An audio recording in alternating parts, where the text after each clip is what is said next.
الحمد لله رب العالمين والصلاة والسلام على سيد المرسلين أما بعد أعوذ بالله من الشيطان الرجيم بسم الله الرحمن الرحيم ألم تر إلى الذي حاج إبراهيم في ربه أن آتاه الله الملك إذ قال إبراهيم ربي الذي يحيي ويميت قال أنا أحيي وأميت قال إبراهيم فإن الله يأتي بالشمس من المشرق فأت بها من المغرب فبهت الذي كفر والله لا يهدي القوم الظالمين.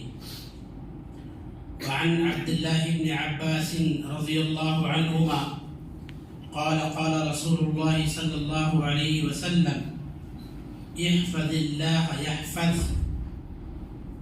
الله تجده تجاهك رواه الترمذی. محترم حضرات، معزز سامعین، بزرگوں، نوجوان ساتھیوں، پردہ نشین خواتین اسلام، عزیز بچوں، ہم اور آپ ابراہیم خلیل اللہ علیہ الصلاۃ والسلام کی زندگی سے کچھ اہم اسباق اس عنوان کے تحت ہفتہ واری درس سن رہے ہیں.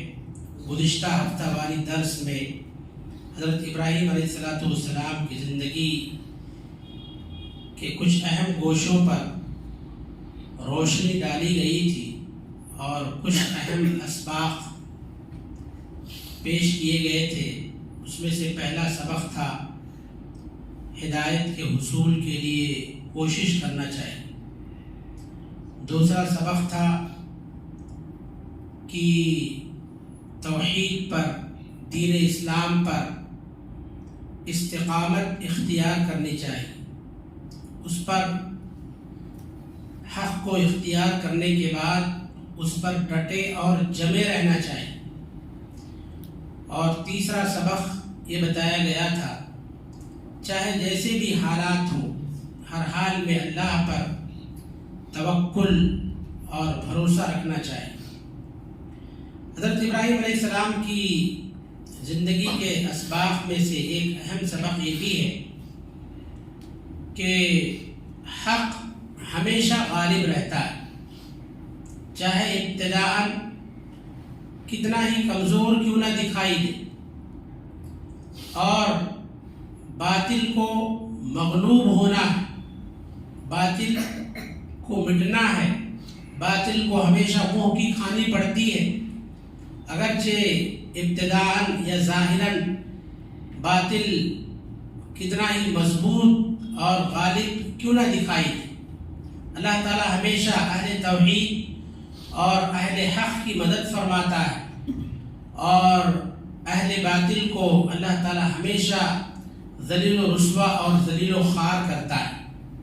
آپ دیکھیں حضرت ابراہیم علیہ السلام کے تعلق سے مفسرین اور مؤرخین لکھتے ہیں کہ حضرت ابراہیم علیہ السلام جب نار نمرود سے صحیح سالم باہر نکل آئے، اس کے بعد کا واقعہ ہے. نمرود بادشاہ نے ابراہیم علیہ السلام کو اپنے دربار میں طلب کیا، اور وہ بادشاہ جس کے بارے میں مفسرین نے لکھا ہے، حافظ ابن کثیر رحمۃ اللہ علیہ نے بقول بعض کی تقریباً 400 سال سے حکومت کر رہا تھا.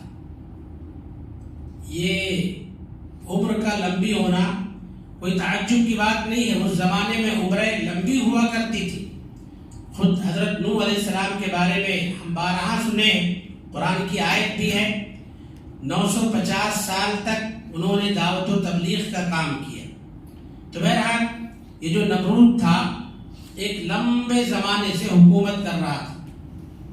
اللہ نے فرمایا ان آتاہ اللہ الملک، اللہ تعالیٰ نے اس کو بادشاہت دیا، اس کو اپنی بادشاہت پر بڑا ناز تھا، بڑا گھمنڈ تھا.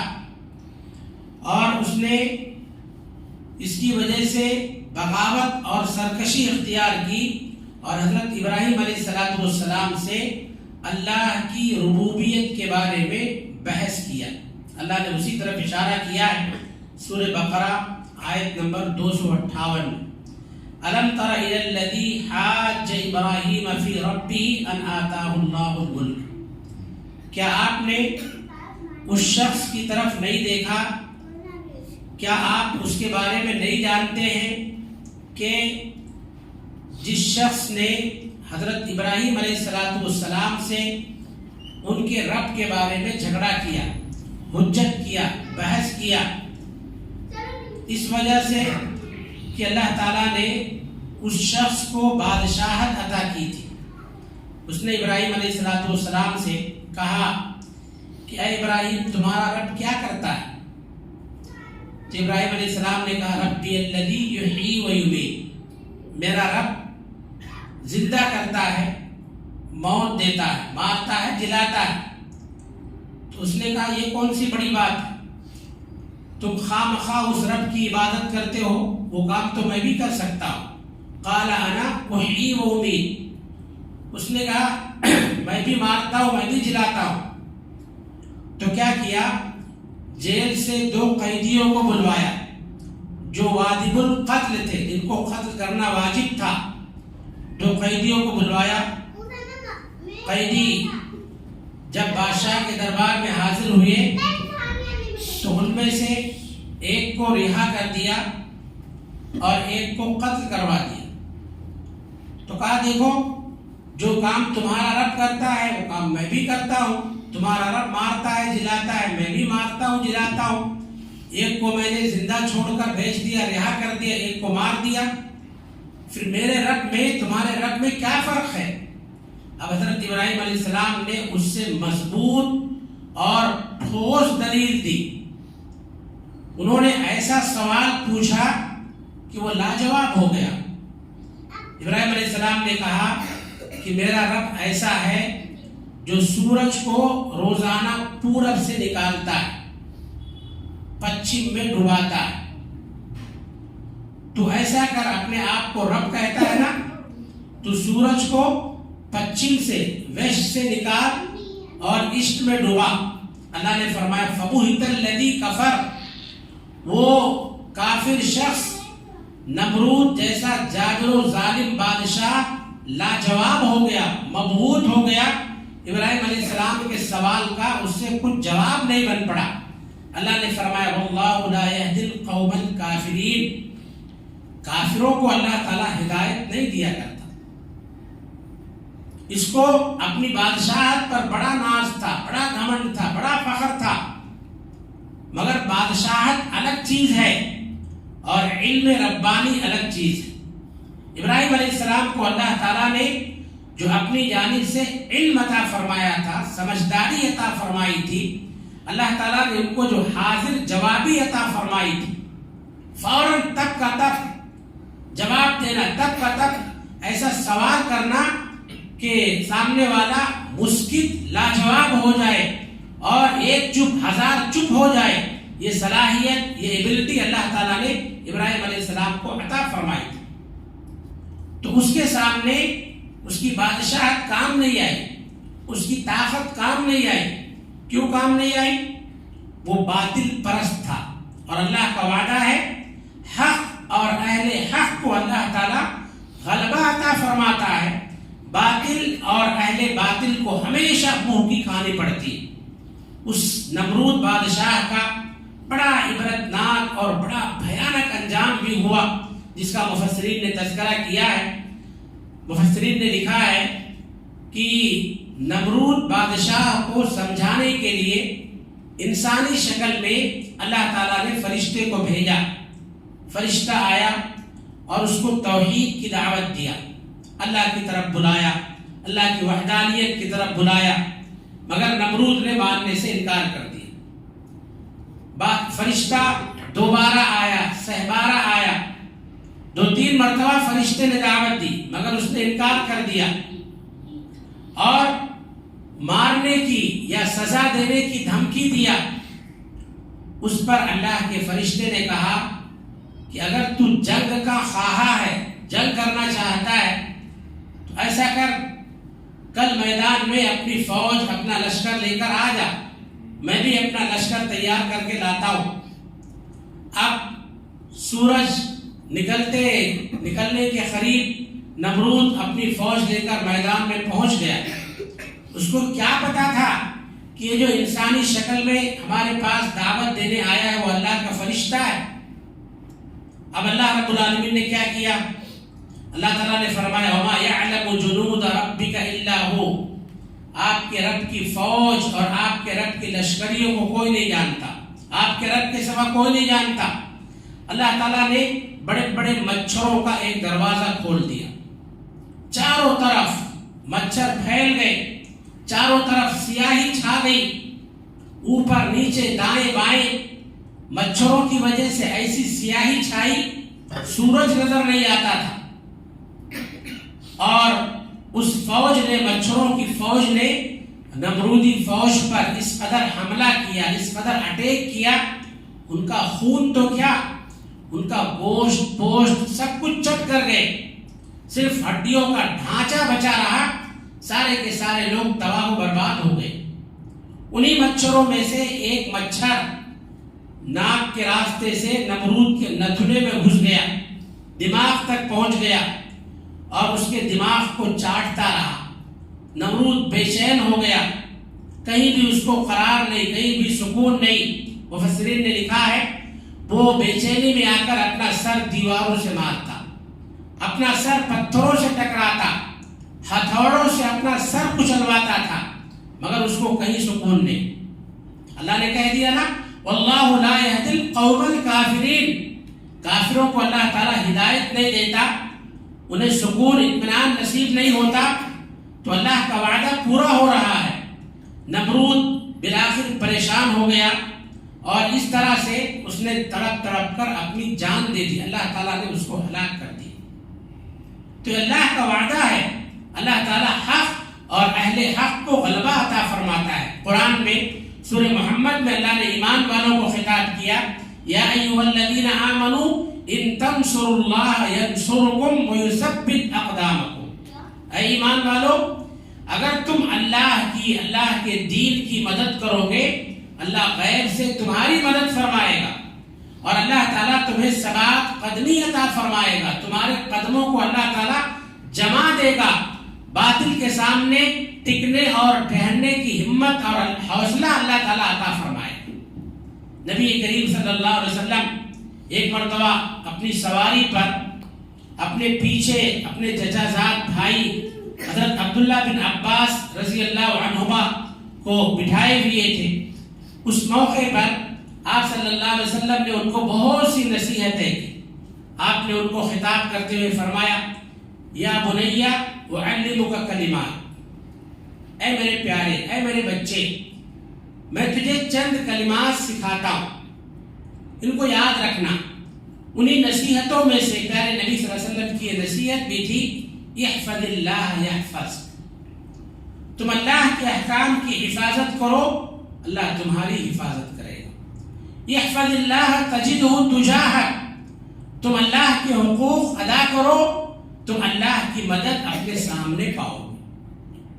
اللہ کے احکام کی حفاظت کرو، اللہ تمہاری حفاظت کرے گا۔ اللہ کے حقوق کی پاسداری کرو، اللہ تعالیٰ کی مدد کو تم اپنے سامنے پاؤ گے۔ آپ دیکھیں ابراہیم علیہ السلام کی مدد اللہ نے کیسے کیا، اتنے بڑے جابر و ظالم بادشاہ کے سامنے اللہ تعالیٰ نے انہیں حق گوئی کی قوت عطا فرمائی، عزم و ہمت اور حوصلہ عطا فرمایا۔ یہ معمولی بات نہیں ہے، بہت بڑی بات ہے، اللہ کی بہت بڑی مدد ہے۔ تو ابراہیم علیہ السلام کی زندگی سے ہم تمام لوگوں کو یہ سبق بھی ملتا ہے، اس لیے ہمیشہ حق پرست رہنا چاہیے اور حق کے غلبے کے لیے ہم سے جو کچھ بھی ہو سکتا ہے اس کے لیے محنت اور کوشش کرتے رہنا چاہیے۔ انشاءاللہ اللہ تعالیٰ غیب سے ہماری مدد فرمائے گا، یہ اللہ تعالیٰ کا وعدہ ہے۔ اسی طرح سے حضرت ابراہیم علیہ السلام کی زندگی سے ایک بہترین سبق یہ بھی ملتا ہے، دعوت و تبلیغ کا طریقہ کار۔ اگر ہم کسی کو کچھ سمجھانا چاہتے، اللہ کی بات، اللہ کی دعوت کسی کے سامنے پہنچانا چاہتے، ہم کسی کی اصلاح کرنا چاہتے، تو اصلاح کا انداز کیسا ہونا چاہیے؟ انبیاء علیہ السلام کی زندگیوں سے اور خاص طور پر حضرت ابراہیم خلیل اللہ علیہ السلام کی زندگی سے ہم کو کیا سبق ملتا ہے؟ آج دیکھیے ہمارا اور آپ کا معاملہ کیسا ہے، اور انبیاء علیہ السلام کا طریق دعوت کیا تھا، دونوں میں کتنا فرق ہے، اس کو ہمیں سمجھنا چاہیے، اور جو خیر اور بہتر بات ہو، جو بہتر انداز ہو، اس کو اپنانے کی کوشش کرنا چاہیے۔ حضرت ابراہیم علیہ السلام کے والد کے بارے میں ہم نے سنا، والد کا نام کیا بتایا گیا تھا؟ آزر۔ ابراہیم علیہ السلام کے والد کا نام آزر تھا، بت بناتا تھا، بتوں کی پوجا کرتا تھا، بتوں کی تجارت کرتا تھا، بت بیچتا تھا۔ اس کے بنائے ہوئے بت جو ہے مورخین لکھتے ہیں آسٹریلیا، نیوزی لینڈ یا دیگر بڑے بڑے ممالک میں اس کے بنائے ہوئے بت سیل ہوتے تھے، بہت پسند کیے جاتے تھے۔ اس کا جو پروڈکٹ تھا وہ دوسرے ممالک میں بہت پسند کیا جاتا تھا۔ حضرت ابراہیم علیہ السلام اپنے والد محترم کو اکیلے میں، تنہائی میں بڑے پیار سے، بڑی محبت سے سمجھاتے۔ سورہ مریم میں اللہ تعالیٰ نے آیت نمبر 41 سے لے کر آیت نمبر 50 تک ان باتوں کو بیان فرمایا ہے۔ ابراہیم علیہ السلام اپنے والد محترم کے پاس آتے ہیں اور کہتے ہیں، یا ابتی لم تعبد ما لا يسمع ولا يبصر ولا يغني عنك شيئا۔ اے میرے ابو جان، آپ ایسے معبودوں کی عبادت کیوں کرتے ہیں جو نہ سن سکتے، نہ دیکھ سکتے، نہ آپ کو نفع دے سکتے، نہ آپ کو نقصان دے سکتے، نہ آپ کے کسی کام آ سکتے۔ ابراہیم علیہ السلام نے 4 مرتبہ یا ابتی سے خطاب کیا، یا ابتی، یا ابی نہیں، یا ابتی۔ یا ابتی میں پیارا، یا ابتی بڑا پیارا انداز ہے، اے میرے ابو جان، اے میرے پیارے ابو جان۔ باپ مشرک ہے مگر اس سے نفرت نہیں ہے۔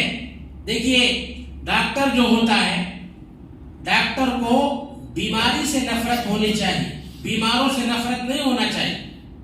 اگر ڈاکٹر آدمی بیماروں سے نفرت کرنا شروع کر دے، ہٹاؤ اس کو ہٹاؤ، تو بڑا گندا ہے، ہٹاؤ تو شوگر پیشنٹ ہے، اس کو ہٹاؤ ہمارے سامنے سے، بی پی کا مریض ہے، اس کو ہٹاؤ ہمارے سامنے سے، اس کی ہڈیاں ٹوٹی ہیں۔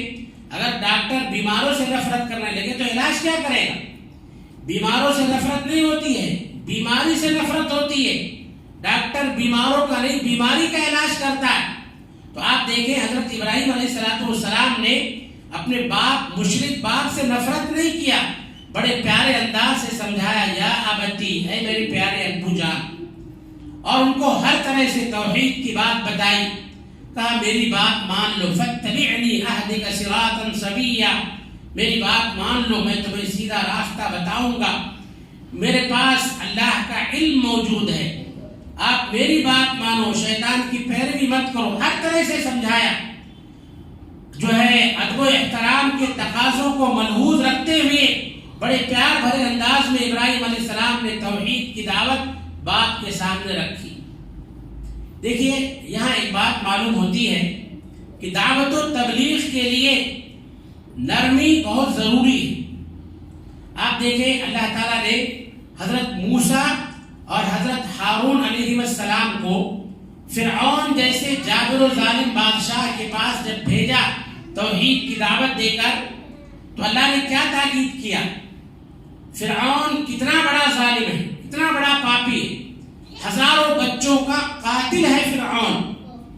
ایسے شخص کے پاس اللہ کے 2 پیغمبر جا رہے ہیں، اللہ تعالیٰ کیا تاکید کر رہا ہے؟ اذهبا الى فرعون انه طغى، آپ دونوں فرعون کے پاس جائیے، وہ سرکش ہو گیا ہے، باغی ہو گیا ہے۔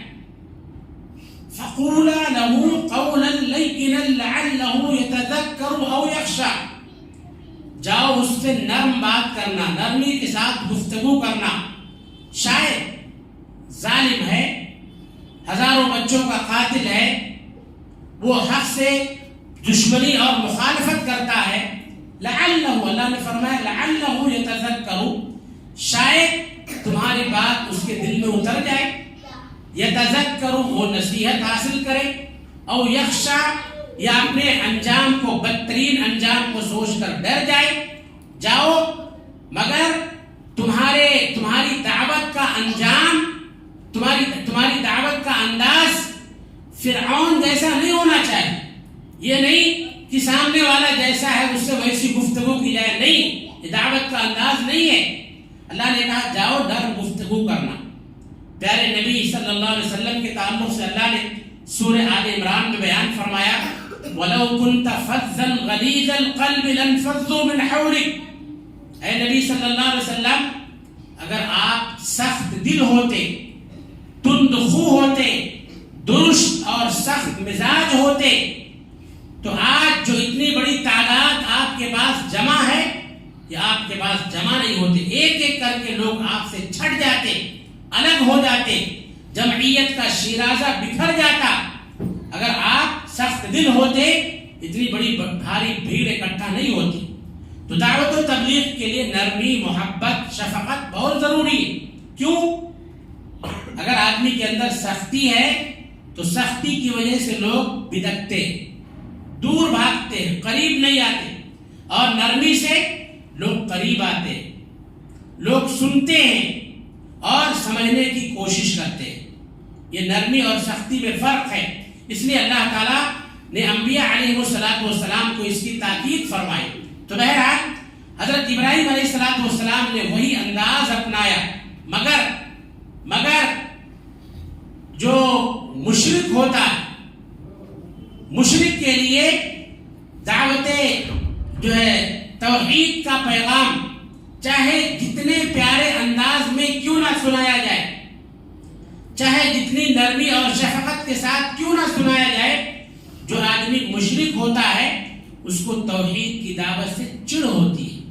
ایک طرف حضرت ابراہیم علیہ السلام کا پیار بھرا انداز دیکھیے، اور دوسری طرف باپ کا رد عمل دیکھیے. باپ نے کیا کہا اراغب انت عن آلہتی یا ابراہیم، اے ابراہیم کیا تو میرے معبودوں سے نفرت کرتا ہے، میرے معبودوں سے تجھے چڑ ہے، میرے معبودوں سے جلن ہے. کہا لئن لم تنتہی لارجمنک وہجرنی ملیا، اے ابراہیم اگر تو اپنی اس حرکت سے باز نہیں آیا، مجھے دوبارہ سمجھانے کی کوشش کیا، میرے معاملے میں مداخلت کیا، لارجمنک، تو میں تجھے پتھروں سے ماروں گا، تجھے سنگسار کر دوں گا. یہ نرمی، شفقت، پیار، محبت کے جواب میں ایک مشرک باپ کا جو ہے جواب تھا. وہجرنی ملیا، اور اس نے یہ بھی کہا تو مجھے ایک مدت کے لیے اکیلا تنہا چھوڑ دے. بعض مفسرین نے لکھا ہے ملیہ کے معنی ہوتے صحیح سالم، تو مجھے صحیح سالم چھوڑ دے، دیکھ مجھ سے اپنے ہاتھ پیر تو توڑوا نہیں لینا، تو مجھے تنہا چھوڑ دے، مجھے صحیح سالم چھوڑ دے. اس طرح سے مشرک باپ نے حضرت ابراہیم علیہ السلام کو جواب دیا. میرے بھائیوں، یہاں یہ بات معلوم ہوتی ہے کہ اگر ہم کسی کو کچھ سمجھائیں، دین کی طرف بلائیں، اللہ کا کوئی حکم کسی کو سمجھائیں، ہمارا انداز نرم ہونا چاہیے، ہمارا لہجہ نرم ہونا چاہیے، پیار، محبت اور شفقت کے ساتھ سمجھائیں.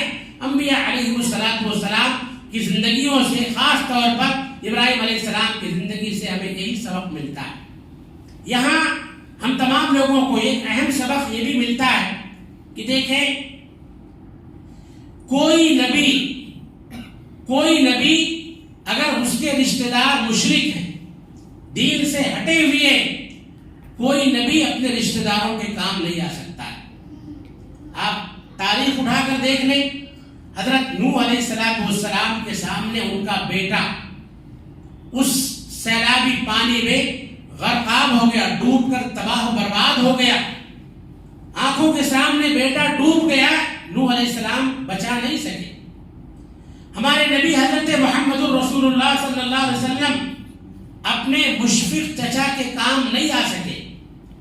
اس چچا نے اسلام کے لیے بڑی محنت کیا، ہمیشہ وہ آپ کے سامنے سینہ سپر ہو کر کھڑے رہے، آپ صلی اللہ علیہ وسلم اپنے چچا کو جہنم کی آگ سے نہیں بچا سکے۔ حضرت لوط، حضرت نوح علیہ السلام کی بیویاں کافرہ مشرکہ تھیں، وہ اپنی بیویوں کے کام نہیں آ سکے۔ ابراہیم علیہ السلام کو بھی دیکھیں، ابراہیم علیہ السلام اپنے باپ کے کوئی کام نہیں آ سکیں گے قیامت کے دن۔ آج لوگ کہتے ہیں نا دامن پکڑ کر مچل جائیں گے وہاں قیامت کے دن، کسی کے جسم پر کوئی کپڑا ہی نہیں ہوگا، دامن کہاں سے ملے گا؟ نعوذ باللہ ثم نعوذ باللہ۔ آج لوگ اولیاء اللہ کو اپنے لیے سہارا مانتے، کہتے ہیں فلاں ولی فلاں اولیاء اللہ ہمارے کام آ جائیں گے، اور نعوذ باللہ اولیاء اللہ کے تعلق سے لوگ نہ جانے کیسی کیسی کرامتیں گڑھ کر لوگوں کے درمیان بیان کر رہے ہیں، بھولی بھالی عوام کو بیوقوف بنانے کی کوشش کر رہے ہیں، ان کو گمراہ کر رہے ہیں۔ شیخ عبد القادر جیلانی رحمۃ اللہ علیہ، جن کو لوگ پیران پیر کا خطاب دیتے اور کہتے ہیں کہ ملک الموت روحوں کی تھیلی لے کر آسمان پر چڑھ رہے تھے، شیخ عبد القادر جیلانی رحمۃ اللہ علیہ کی ملاقات ہو گئی، ملک الموت سے روحوں کی تھیلی چھین لیا، جس میں کافروں کی بھی روحیں تھی، مومنوں کی بھی روحیں تھی، اچھوں کی بھی روحیں تھی، بدوں کی بھی روحیں تھی، تھیلی چھین کر تمام روحوں کو جنت میں ڈال دیا۔ نعوذ باللہ ثم نعوذ باللہ۔ اس طرح کی جھوٹی حکایات اور کرامات گڑھ کر ان بزرگان دین کو بدنام کرتے۔ میرے بھائیوں، ابراہیم خلیل اللہ سے بڑا کوئی ولی ہو سکتا ہے، ان سے بڑا کوئی اللہ والا ہو سکتا ہے، ان سے بڑی کسی کی کرامت ہو سکتی ہے، مگر حضرت ابراہیم علیہ السلام اپنے والد کے کام نہیں آ سکتے۔ آپ حدیث سنیں، صحیح بخاری کی حدیث ہے، حدیث نمبر بھی میں آپ کو بتلا دے رہا ہوں تاکہ بات کو سمجھنے میں آسانی ہو۔ حدیث نمبر 3350۔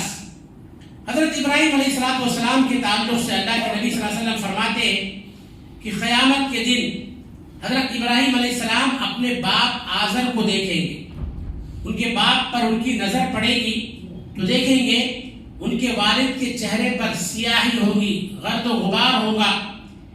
ویسی میلی کچیلی حالت میں اپنے باپ کو دیکھ کر ابراہیم علیہ السلام پریشان ہو جائیں گے۔ خیر کچھ بھی ہو، باپ اور بیٹے کے درمیان محبت ہوتی ہی ہے، تو ابراہیم علیہ السلام اپنے باپ کو اس حالت میں دیکھ کر پریشان ہو جائیں گے، اور حضرت ابراہیم علیہ السلام اپنے والد سے کہیں گے کیا میں نے تم سے نہیں کہا تھا لا تعصنی، تم میری نافرمانی مت کرو۔ یہاں قرآن میں بھی اللہ نے ذکر کیا فاتبعنی اہدک صراطا سویا، میری بات مان لو میں تمہیں سیدھا راستہ دکھاؤں گا۔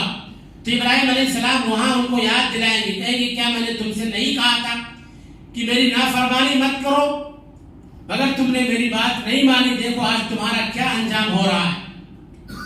تو ابراہیم علیہ السلام کے والد آزر اس وقت کہیں گے فَالْيَوْمَ لَا أُعْصِيكَ، اے میرے بیٹے آج میں تیری نافرمانی نہیں کروں گا، تو بول کیا کرنا میں سب کروں گا۔ اس کے بعد حضرت ابراہیم علیہ السلام اللہ سے سفارش کریں گے، اللہ تعالیٰ سے کہیں گے کہ رب العالمین تو نے مجھ سے وعدہ کیا تھا کہ قیامت کے دن تو مجھے رسوا نہیں کرے گا۔ قرآن کی آیت بھی ہے وَلَا تُخْزِنِي يَوْمَ يُبْعَثُونَ يَوْمَ لَا يَنْفَعُ مَالٌ وَلَا بَنُونَ، اے میرے پروردگار تو مجھے قیامت کے دن رسوا نہیں کرنا کہ جس دن نہ انسان کا مال اس کے کام آئے گا، نہ اس کی اولاد اس کے کام آئے گی۔ اللہ مجھے ایسے دن رسوا نہیں کرنا، اللہ تو نے مجھ سے وعدہ کیا تھا تو مجھے رسوا نہیں کرے گا، اور میرے لیے اس سے بڑی ذلت اور اس سے بڑی رسوائی اور کیا ہو سکتی ہے کہ میرا اپنا باپ تیری رحمت سے سب سے زیادہ دور ہے، مجھے اپنے باپ کی یہ حالت دیکھی نہیں جا رہی ہے۔ اس کے بعد اللہ تعالیٰ حضرت ابراہیم علیہ السلام کی اس تکلیف کو دور کرنے کے لیے ان کے باپ آزر کی شکل کو چینج کر دے گا۔ صحیح بخاری کی حدیث میں ہے اللہ تعالیٰ ایک بچو، ایک جانور ہوتا ہے، بچو کی شکل میں ان کی صورت کو کر دے گا جو خون میں گندگی میں لتھڑا ہوا لپٹا ہوا ہوگا، اور ابراہیم علیہ السلام کے ذہن سے وہ تصویر ہٹ جائے گی، ان کے باپ کی تصویر ہٹ جائے گی، اور دیکھیں گے پیروں کے نیچے جو ہے بجو جو ہے خون میں لتھڑا ہوا ان کے نیچے موجود ہے، اس کے بعد فرشتے اس کو پکڑ کر جہنم میں ڈال دیں گے۔ بالآخر آپ دیکھیں انجام کیا ہوا، مشرک باپ کا انجام کیا ہوا، جہنم رسید ہوا۔ تو کہنے کا مطلب یہ ہے کہ کوئی کسی کے کام نہیں آ سکتا۔ نبی کریم صلی اللہ علیہ وسلم کا فرمان بھی ہے من بطع به عمله لم يسرع به نسبه، کہ جس کا عمل قیامت کے دن اس کو فیل کر دے، اس کو پچھاڑ دے، اس کا حسب نسب، اس کا اونچے خاندان والا ہونا اس کو آگے نہیں کر سکتا ہے۔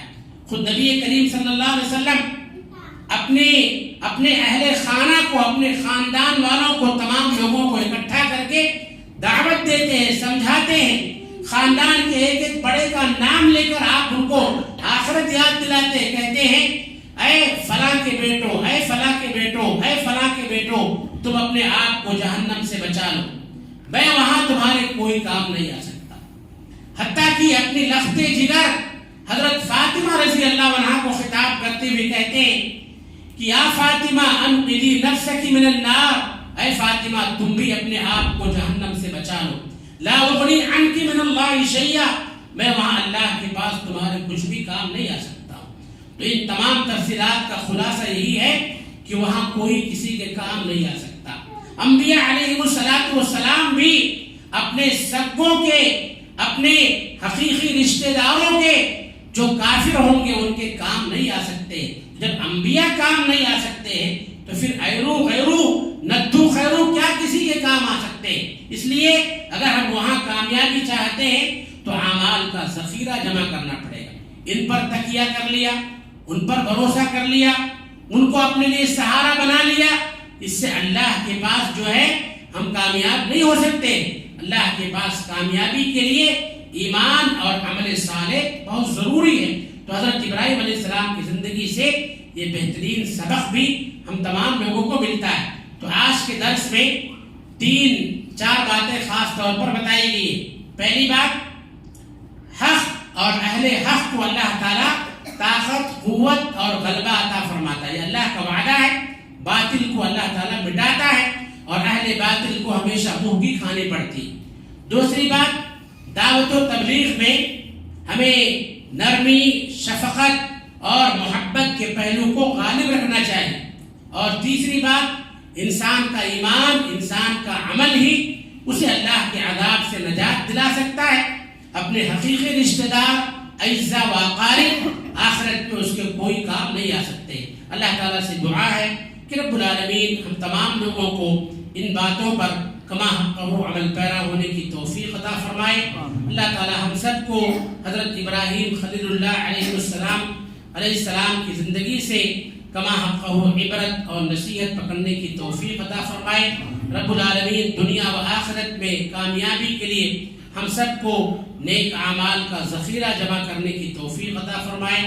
رب العالمین دنیا میں بھی ہر طرح کے فتنوں سے اور ہر طرح کے عذابوں سے اللہ تعالیٰ ہم تمام لوگوں کی حفاظت فرمائے، اور آخرت کے عذابوں سے بھی اللہ تعالیٰ ہم تمام لوگوں کی حفاظت فرمائے۔ اللہ رب العالمین دین کی اشاعت اور دین کی تبلیغ کے لیے ہم جو بھی کوشش کر رہے ہیں، اللہ تعالیٰ ہم میں سے ہر ایک کی کوششوں کی قدر فرمائے، اور سب کو اللہ تعالیٰ اس کا بہتر سے بہتر اجر اور بہتر سے بہتر بدلہ عطا فرمائے۔ اس مجلس کو اللہ تعالیٰ ہم سب کے لیے دنیا و آخرت میں نجات کا ذریعہ بنائے۔ اللہ تعالیٰ ہماری جائز مرادوں اور جائز تمناؤں کو پوری فرمائے۔ اللہ تعالیٰ ہمارے بچوں کو ہمارا مطیع و فرما بردار بنائے۔ چھوٹوں کے ساتھ شفقت اور محبت کا، بڑوں کے ساتھ اللہ تعالیٰ عزت وقار کا معاملہ کرنے کی توفیق عطا فرمائے۔ آمین ثم آمین۔ اقول قولی ھذا استغفر اللہ لی ولکم ولسائر المسلمین فاستغفروه انه هو الغفور الرحیم وآخر دعوانا الحمد للہ رب العالمین۔ السلام علیکم ورحمۃ اللہ وبرکاتہ۔